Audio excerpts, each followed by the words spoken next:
kumanka Chalen Luto hamwe n'abatahibe omakago bwa president State Lodge na Kasero urukiko oru rwarugenderire okubasa kubana bahamya omukago hagati y'amahanga gabi na no kongera umutindo omubyo kubasa kushobora hamwe n'ebyo buhingwa okora ikororo ry'emyenda hamwe no kuretera Africa yasakwa netunguka omukwakiro muhicogu Karen Ruto President Museveni yasakwa nayoreka okushemererwa abwe impangare kusharamu okubasa kubana esiga esente omukizinga cya Africa arikujangu okongera omutindo ombintu nikireta hemermo kandi kiretera obwiga bwasigara mu Africa nukwe kugirangu omukago ogutwira hagati y'amanga Africa garukwatanisa nuguretera ebyamakorro okutunguka hamwe n'entunguka ombegambo bye we Luto Karen yasakwa na sima President Museveni hamwe no kumukuru cyo kusinga karura kaherukire kandi yamanyisa ko mukago gw'amakagabo hamwe naga President Museveni guretire by'emishuburo byatunguka hamwe n'ebyamakorro mu Kenya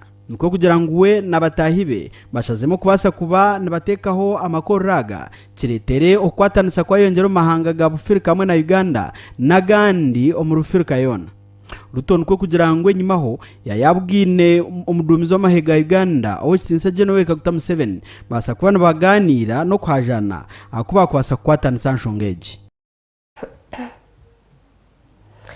nagutoa kwihira omuri na Kasero Kasese Engineer Wenguto district ya Kasese omwami Okelo Joachim yahamya okuba rukwenda sente zirukwingana miliyoni 5 okunduzo ruguto rwa Mpondwe rubereha town council orurukwingana kilomita 1.5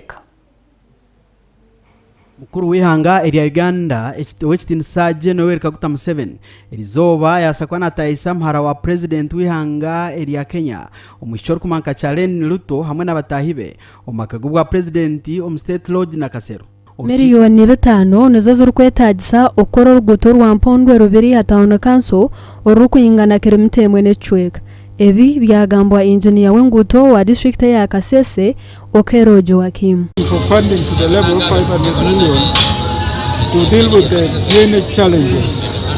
You know, Gwera itself is at the foot of Mount Njore. So only discharge from the mountain, they are actually deposited here at the lowest point.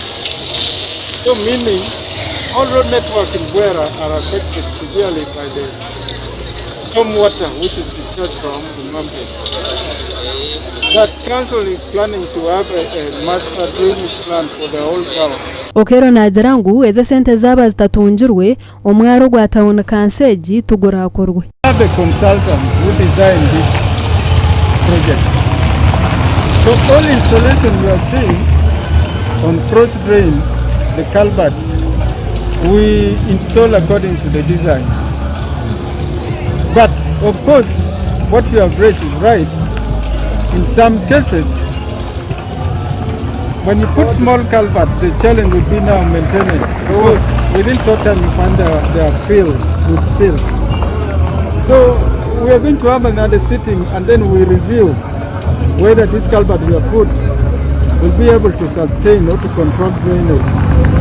kandi we physical barana wa Mpondwe rubereha town council Baluku Rogers najarangu physical development plan ehuireyo neyetaga okugaruza busya eraretere Mpondwe rubereha town council okubanke buge bindi PDP or physical development plan, for example, that guides development in the town has expired, is now outdated. We need to update it for purposes of proper planning. We are lacking in our entire town council. The detailed planning is still a challenge. For an extent that we are facing a lot of drainage issues. The town is getting, flooded simply because of drainage issues. We have 3 major channels in this town that need to be rehabilitated, probably due to natural standards, and council is not having enough funds, for example, to part and fix these issues. Ijente ko intebe ya kashatu ahabwa Mpondwe rubereha town council Masereka Sarvest Maponze oriona ruga omunteba habwo kusingwa Karuru najarangu bashakire sente zo kutera ruguto rukorans hamwe no gukora akatare kende. Sat down and agreed to raise that, and by the end of the first financial year we had started getting funds equivalent to 1.2 billion, which was a good start for us. So we raised income. The examples of the areas raised were the cattle market, which we found at 30 million. During that first year, we assessed it up to 186 million. So and other revenue sources were raised. Rogers Mutahunga oterirwe akarura habw'entebe ya gashatu eya Mpondwe Rubiri ha Town Council na yenda abantu ba Mpondwe Rubiri ha Town Council okumwesiga deru abakore. And I have not yet done anything so far, but I do believe in my lobbying capacity. I will make sure I convince government to give us more access roads, especially these tarmac roads, to make sure our town also becomes one of the most shining town councils. And being a border town council that brings in lots of income for the government, we can go to Kampala and lobby for Mpondwe Rubiri Town Council as a special town council so that we can access some funds that will help us make infrastructure better or look better within our town council.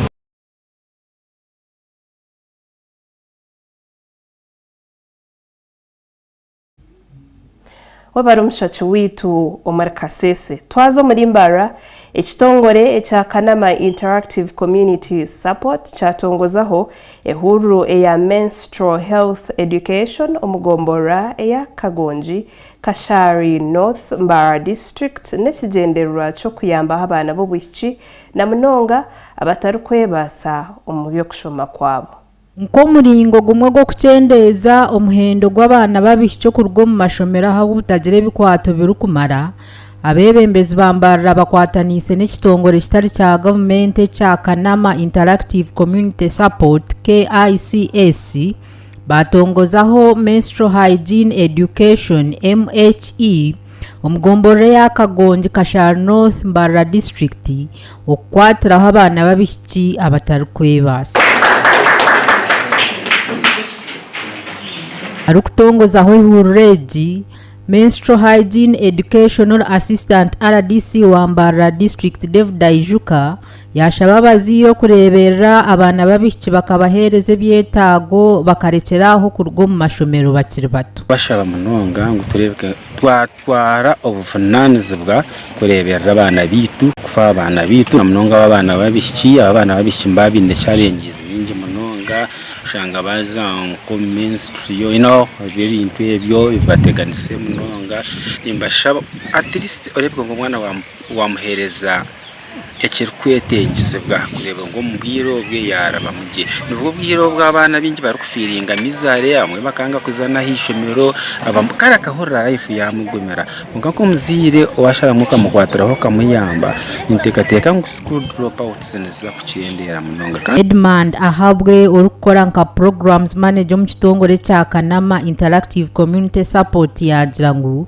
bakakoraho kucondoza bashanga ngo abana babishyi barwo mu mashomero munonga ahabwo butagire byetago birukumara. Koraho needs assessment twayetorora amashomero twabuza twashanga ngo drop out enyingi na munonge yabishyi neretwa ubutagira bikwato byo kozesa mu mashomero na munonga umbwire bwa menstruation hati tukashanga ngo abo butashomesebwa abana bishikibo abamwene batekateka ngo kwakureba yatandika kuzona imico y'ekicyara amayati yakura hatagira tumbeshati n'ikikora cyo mwishomero kandi obuzubu burho kwakubakirya ishomero cyagire cyabaho musigaza rukushitama nawe yakimanya hatatandika kumutonga mwakana atandika mwene mushiki ahurira ngo ariyo nashisho gwire we nashobara ayiyanga hatabura kugaruka ishomero. Charite atuhirwe owajwekera chairman LC5 wa Mbara District kandi kansara wa Rubinde Ruhumba Town Council yagira ngo ekitongore ekyo kiriyo nikikora omurimo murungi mu district age. Kwa hati eine coverage mpango y'abantu abetkwatiro 52% y'abakazi ebakwatireho kandi wareba nkegombore yanje eyinkurugamo ya Rubindi bariyo bari active nibakora kimwe namakagabo gageze roho empinduka ahabwa kicks mweni nsima munonga nibebare kandi bagumizemo mukuyamba abana bitu abeshiki mu bya menstrual hygiene zatu tusima munonga aba donors nabo madokiksi atwakeza mukagonji ntumanya nabi ibirunje bikozwe mu kashari and rubina no ntuzano kubifuna no mukagonji. Asafu bino mugisha or executive secretary wa Kanama Interactive Community Support yagirangu behire yo kurwanira umwana wo mucyo kurebeka ngo bahendera emishomo yabo. Kiksi Uganda ekozoro muri Mbarara district no muri Mogwamano munonga because kuzombyo buyonjo twazo muri kashari sub county twombikire toilets nyinje munonga twina abana abi Kiksi rukwera kurugo mu primary level twina abana mu secondary twina abana umutekano institutions nangwa twagizire no mwana ugire mu university ari supportingwa Kiksi Uganda project ezindi ezo kukwatagana na entahasya n'entunguka y'abantu mu byaro ezo twine project eyitweta adult literacy ningashi okushomesa abacyara ababuze bwakagisha ko kushoma ko kuzo mu mashomero gabo tosha bakashoma tubashomesa okuhandika tubashomesa okushoma tubashomesa bikwatirine n'entunguka tubashomesa bikwatirine na business kubasa kutandikaho emishuburo kugira ngo mu makagabo kandi bafune entahasya ero kubasa kubayambaho kushomesa abana no kutunga kasente mu makagabo so ashakwa Delkatsimo muri Kashambara Abwali TV Agashungweire. Omuri Kikube ebicweka 35 aharigana ibyabeja bashitamire ibyizo bye cyamushanje umwaka ogwire ogw'2025 nibo babasize kumurka kuzo mu mashomera ga senior abebyo bwegese mu district ni yemwe ya Kikube nibagirangu berarikirire. Abarukukurura ebyo bwegese mu district ya Kikube bayoreka okwerarikirira ahabwo mbarugwa beja baherize cyamushanju okuza omusini yakuba muke okorejera aha district education officer Diogratius byakagaba ebicweka 35 ahari 10 ebyabeja baherize cyamushanju no bagira omusini ya ekinte kitahikire. Primary to secondary is 35%, which means out of 100 children who enroll in P1 and are able to complete P7. So 100 of them who complete P7, 35 of them are able to continue with secondary education. And you can see that transition rate is low.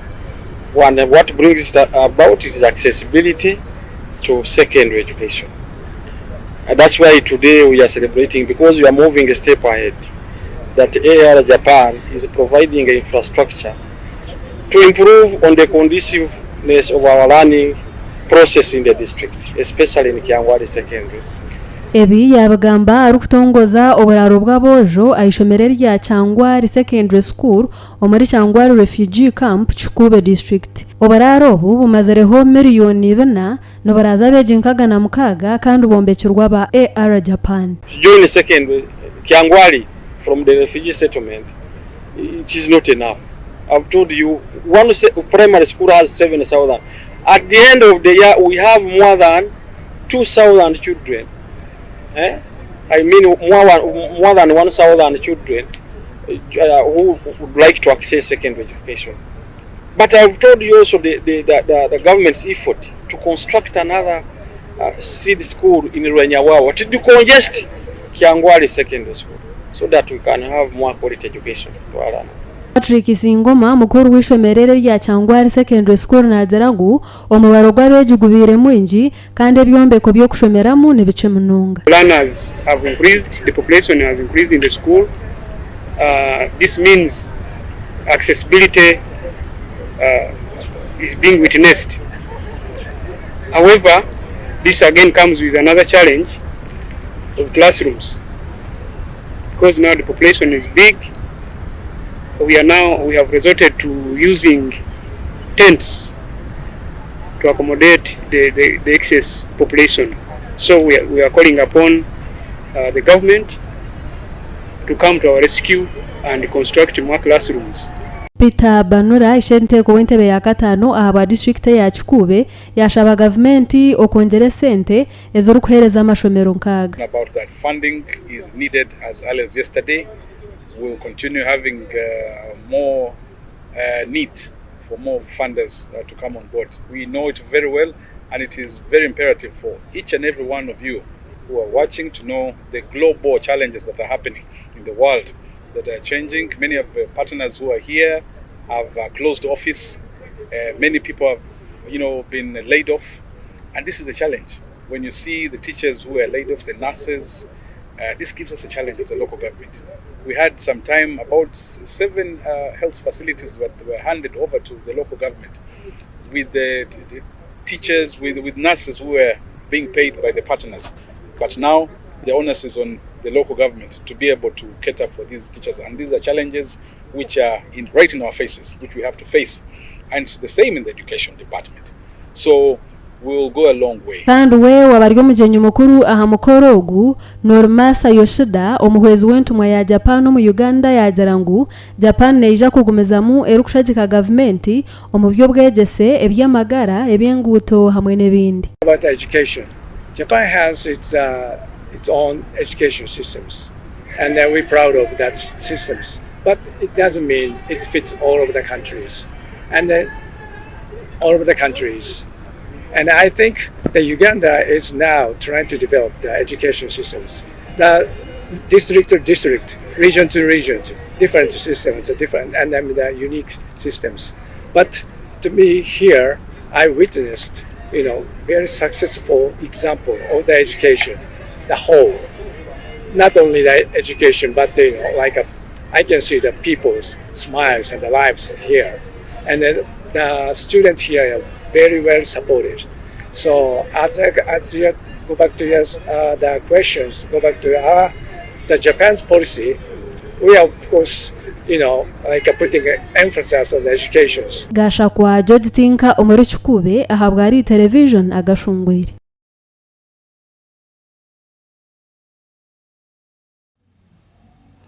Wabaro mshachu witu kuruga omuri Chukube district. Twaza mukono abantu bona bashabwa okwatanisa bakarinde byobuhangwa hamwe n'obwiga bw'omwitaka. Ebi byagambwa abakugu okurwa mu kitongore ekya National Environment Management Authority oba abantu babuganaho abebembezi okurwa mu district eya Mukono. Akakiiko akari kujunanizibwa by'obuhangwa mu district ya Mukono karikwebemberwa Innocent Mutadya arikwatanisa n'aba Natural Resource Officer owa Mukono district yashaba bebembezi b'ebyaro kurinda obuhangwa bwensi. Babigambira omushomo gw'obuhangwa hamwe n'obwiga bw'omwitaka mu kyaro kya Kyetume omugombore ya Nakisunga omu district ya Mukono orwayetabwamu bakuru b'ebyaro bona. Mpapula z'ebirala zina mpapula katera kureadinga kinyateka osomero ayogena somesa abana niyo abana ogenda basomesa ngo basomesa okuma butonde bw'ensinga tekuwa omalawo chikola amakulu tingana teka osomero niyo ogenda somesa abana tobutonde bw'ensinga kintu kikulu nnyo nyate gwamaze olutobasa nina mayiga wano bwewetaawo n'oyingira mu omukulu w'amajani aliriddawa alina mayiga nakakatobazi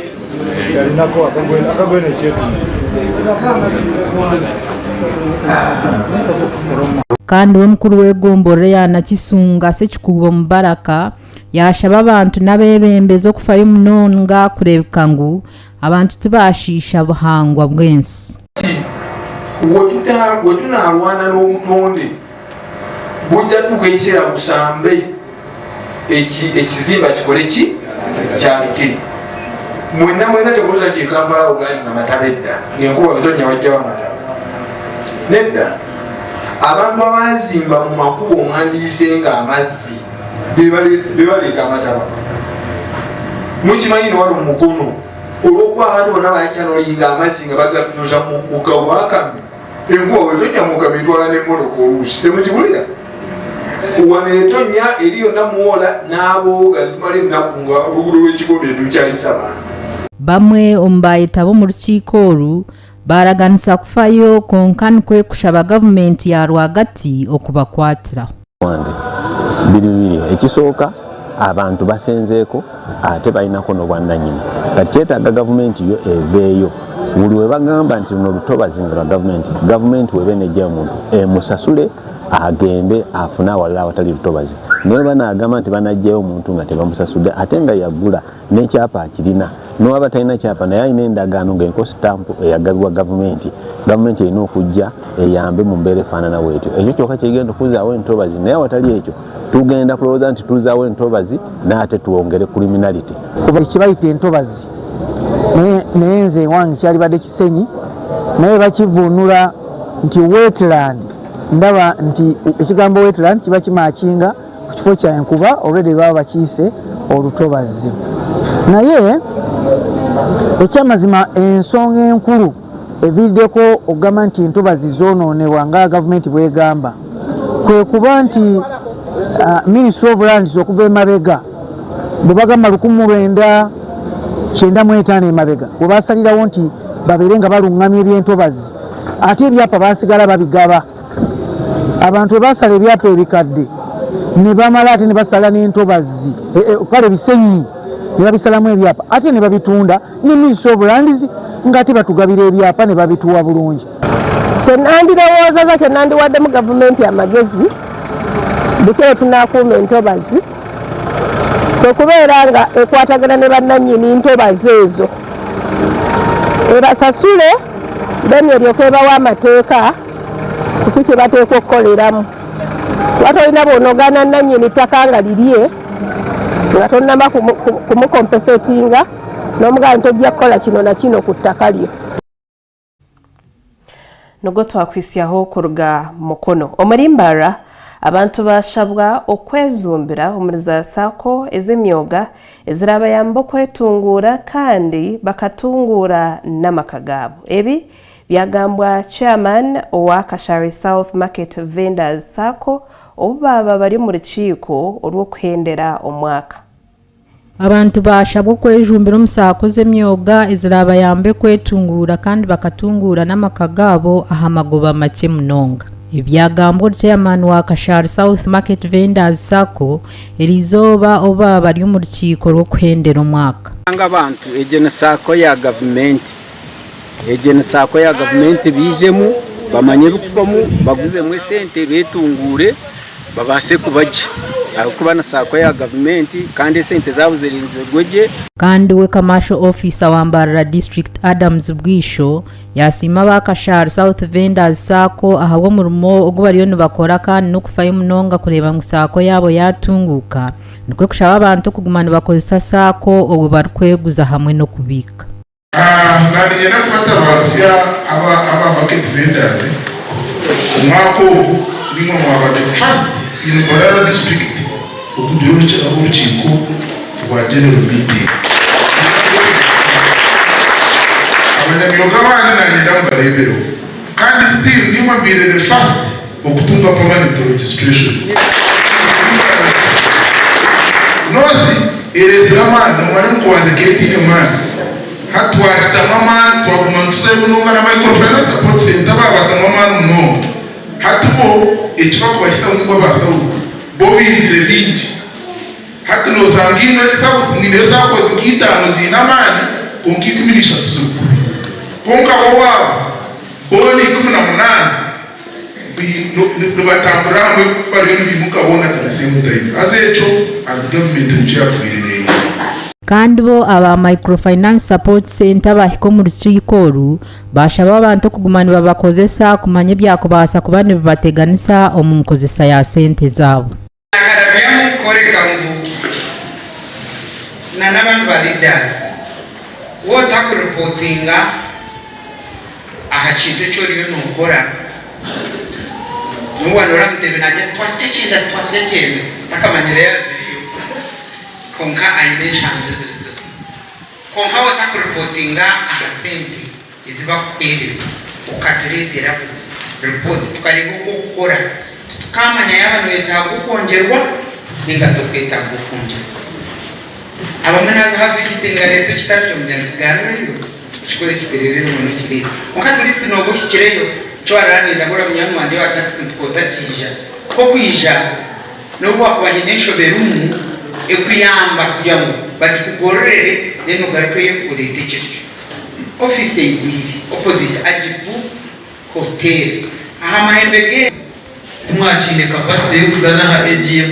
ibira tumwakashitize n'abantu ko kuba badereka nibure nyanya obutunguru kandi kugenda naguze ibintu byanjye sente zo zinyamba amagoba amfunamu school fees y'abana banje mbwenu nimpiga abantu bona batakajoiningire emyoga ejeyito yakasara market vendors mutubeta mazima mwize mutujoininge kandi nyeta abantu bona abo mu rubucuro abo mu kashariona mwizo mutaho market vendors akaniye sako erukera abantu aharoni ya yesentenke 1% kandi narukwenda kuza muka individual nawe ntumwakira kashara market vendors nagitandika habwire imyaka ena yenkorire bikuru kandi byo kutangaza ebyentunguka abo kuba nitweguza roni ya 1%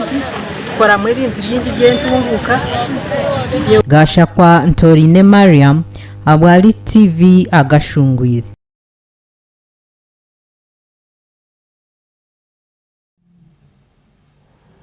Webale Mariam ahabwa makurago kuruga omurimbara nitumuraho kace nitugaruka minji omusicweka citu eca kabiri eca Gashungweire otargaho.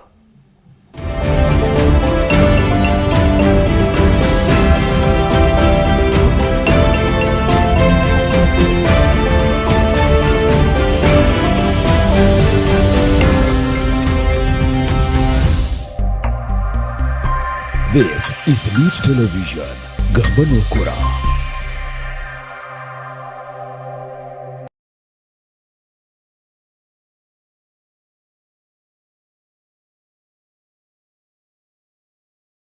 Erizowa, Elite TV.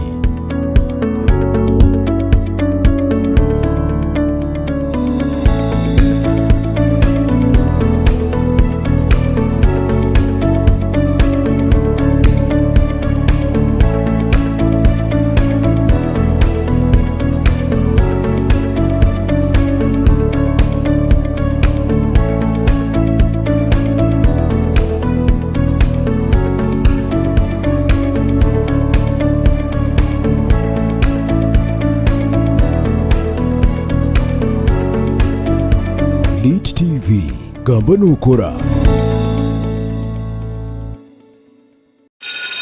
Obwire bwahika okugarura abana hamashomero teka ishomero rumwe ryonka bwizibwera Parents Nursery and Primary School nyino bujuruzi abana basajja abana kandi babakwataje ishomereri riyine library nungi y'omutindo kandi bina bashomesa batendekirweje ryo mwanya gweherire nebyombe ko birungi otebirwe nebizanso by'abana aha kuryaje bakachendera ebishare bya bwizibwera Parents Nursery and Primary School nibashyira buri muzire okwehanditsa n'ukugendo misho ishomero rishanje mu rubwizi bwera Rutoma Town Council Mbarara District aharuguto rwambarra okuzibanda aha street yenyuma okumanya birukukiraho terera director aharu note mushanju notina 52 1108 ningashi note mushanju 53 25 ninga mukuru wishomero aharu note mushanju 56 58 mwenda na note mushanju 5 ziribiri Bwizibwera Parents Nursery and Primary School itwanu tujerangu knowledge is power.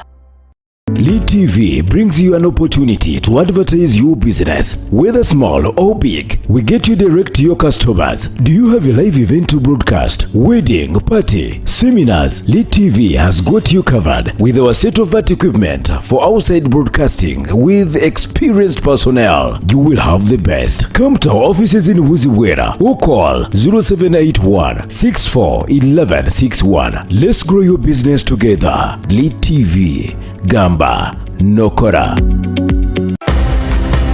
Norondi shomero rurungi aho kubasa kutwara umwana wawe akashoma kurungi Tropical Secondary School abarukushangwa Bwizibwera aharugutonye igendo rwambarira ibanda nibo cyo kugarakwa mu cyawe aba nibashomesa bojo nabishiki ona A level omashoma ga arts na sciences bino buraro bw'abojo nabishiki bine laboratory hamwe na library by'omutindo ebikwera beji okushoma kurungi bine computer lab omukugunjura beji ombyakarumagezi Tropical Secondary School ombyemizano ekaza hari nkomerejwe gwaziri nkwaya ahabwo kuba netware ibikopo by'abojo n'abishiki omuziri utakayirarikira mwana wawe ahabwe mico n'emitwarize ahabwo kuba Tropical Secondary School ekacheza abana nibarebe by'emizano na filmu ziri kwegesa aha DSTV omu weekend. Tropical Secondary School okwakira abegeni kugenda mu misho omusini yo kubanza okikasini ya mukaga kwenda kumanya biri kukiraho terera headmaster ahasimu noti mushanju 5 ina kinana na mwenda nkaga na mukaga 10 na mukaga nari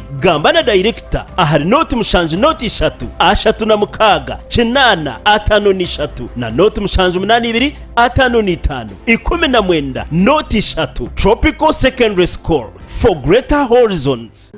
Yo, Ugandans and world travelers alike, Kashari Resort Tours and Travel brings Uganda in a vibe you have never seen before. Kale, welcome to the Pearl of Africa, the land of adventure, luxury and omuziri uryo noronda ishomero ryo kutwara mu mwana wawe akatungo bwegese burungi ishomero ni rimwe ryonka Weldon School Mbarara ni ishomero rine ona O level ni rushomesa amashomo ga arts na sciences. Weldon School neshangwa katete mayirina aruguto rwambarira isingiro bine library juremo ibitabo bya buri muringo okuhera omweji wawe kugira obwenge bine computer lab erukwera beji kugunja ko mbya karumagezi science laboratory erimu buri kimwe kandi nibegesana nebyemikono umubyemezano nibakora kurungi batwire nebikopo nyamwingi ahabo bojo nabishiki ebyo kwerinda biri guruguru bine za kamera okwetorora enshonda zishomero zona aha cyo kurya abana nibaryaje binamiza garukwemarira amashanyarazi. Weldon School nibakira day na boarding kandi okwehandikisa nikugenda mu misho kumanya biri kukiraho teresimu noti mushanju mukaga 32 inshanju na mwenda 30 na noti mushanju 5 ina 3 na mukaga 95 na munana moto y'ishomero for a higher purpose.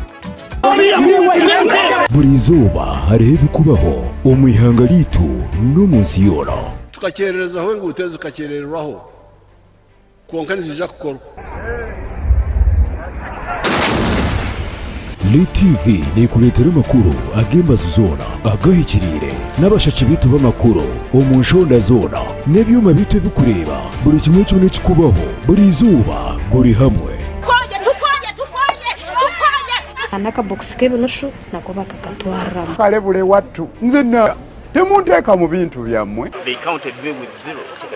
That means I did not vote myself. buri kimwe kikubaho abashushuzi bitu b'amakuru nibakikweta muje okureba ngo bakuletera amakuru marungu okurwa mu studio yite y'umurembe n'abashumi bitu b'amakuru abatendekirwege okuletera amakuru gitu agashungwire ari shahibere ezo mwazo hari TV gambo nokora.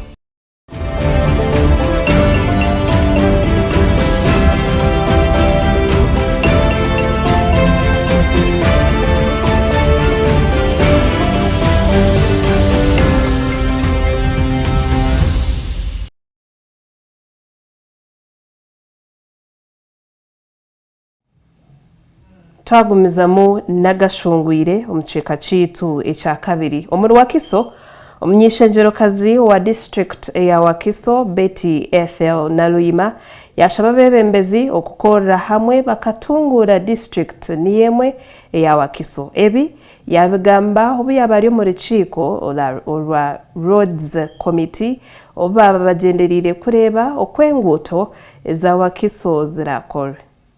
Omunyejenjerokazi wa district ya Wakiso Betty Ethel Naluyima yashaba bebembezi okorera hamwe bakatungura Wakiso yabo. Ebi Betty Ethel yabigambira omurukiko rwa roads committee n'ekigendererwa cyo kumanya okwenguto zirukwija kukorwa. Wa Wakiso tubasamwe ba engineers ekirungi tulina ba town clerks abamu abaze nawe chief administrative officer sala magezi gonna okulaba nga sente zine zitekebwa mu Wakiso era zibeeranga buli omu ne buli omu azikosa mu nsonga entuufu.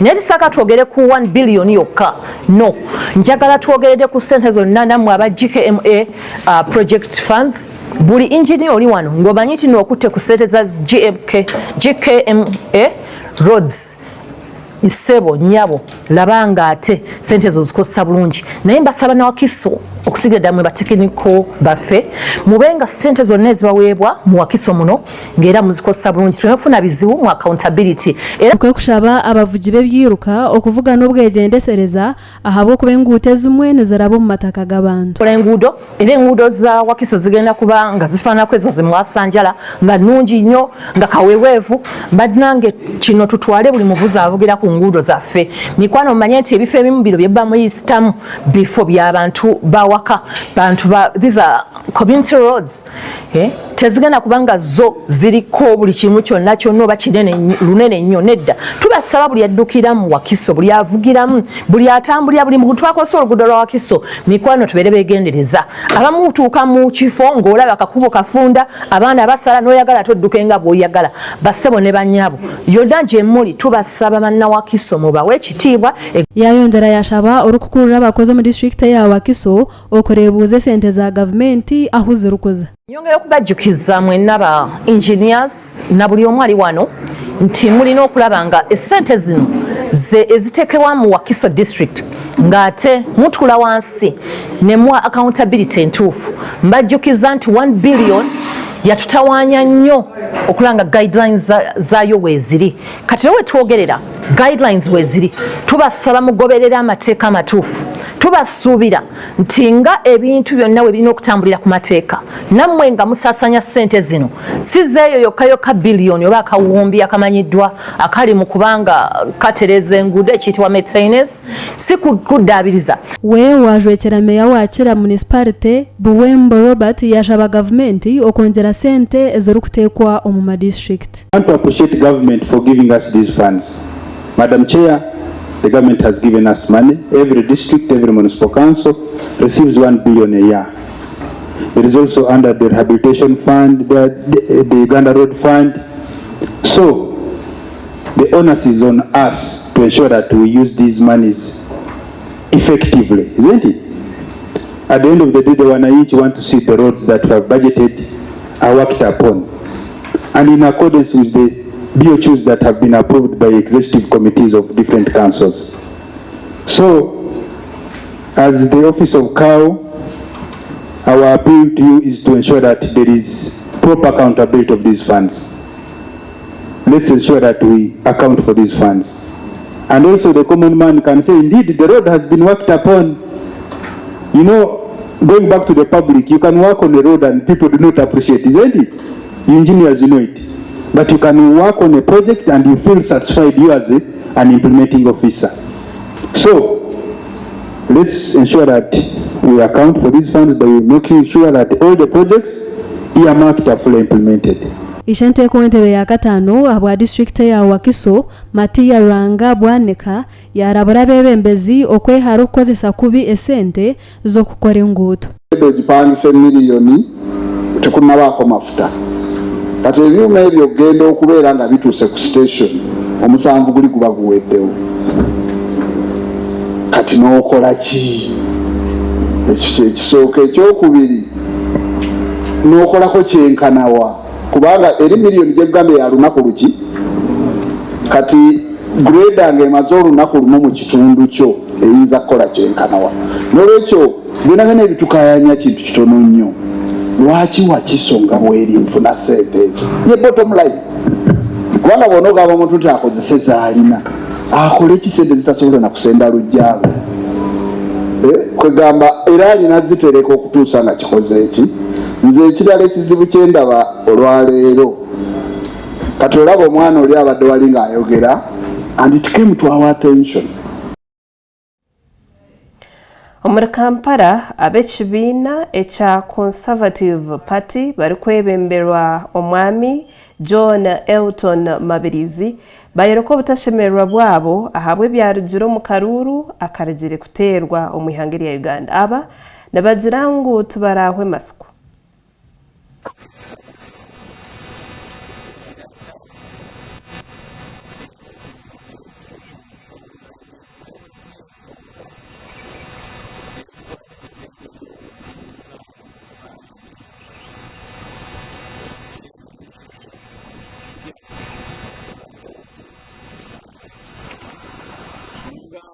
Ekyo tukola ekirime emisana kyekyatekesezaayo ne ofisi ez'enjawulo mu buli regioni yonna tubeere ne ofisi manyi tebijja kukoma ku regioni yokka naye tujja kubaayo n'endala muntonotono mu disitulikiti ez'enjawudde nnyo okulaba nga tukuŋŋaanya obujulizi obwo bwonna so tukkiriza mu myezi 6 tujja kuba ne wetutuuse lwa nsonga emu kino tekikitandise lwaleero era bwe twali tutambuza ekisimbe ekyo ekya munnansi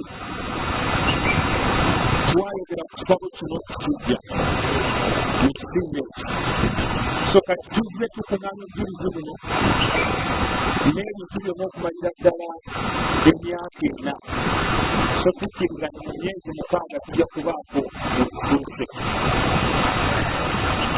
abantu abali nga badduka bali mu buwaŋŋanguse olw'obulamu bwabwe n'abalala bo baagenda kugenda naye nga balina obujulizi ekyo twakirowozezzaako era omukutu ne gugulibwawo abakugu baffe batugambye ekibadde kikyabulako software omu nti olwayo tebisukka nga tekinnamalirizibwa nabo engeri gye bagenda okwetaba n'okuŋŋaanya obujulizi so ng'ate tulinawo abantu baffe nga gamba abamaze dda okukkiriza babe nga batukolera mu Pretoria Dani Ejeni mu Pretoria South Africa ate abantu abeeyo baawo bajja okuba nga batuukira tulina Belgium ebisomera tetunafuna naye nga tukkiriza bajja kuvaayo abantu bwe batyo kitwanguyize newankubadde nga tulina ate abantu abakola emabbali waffe nga tebalimu na butereevu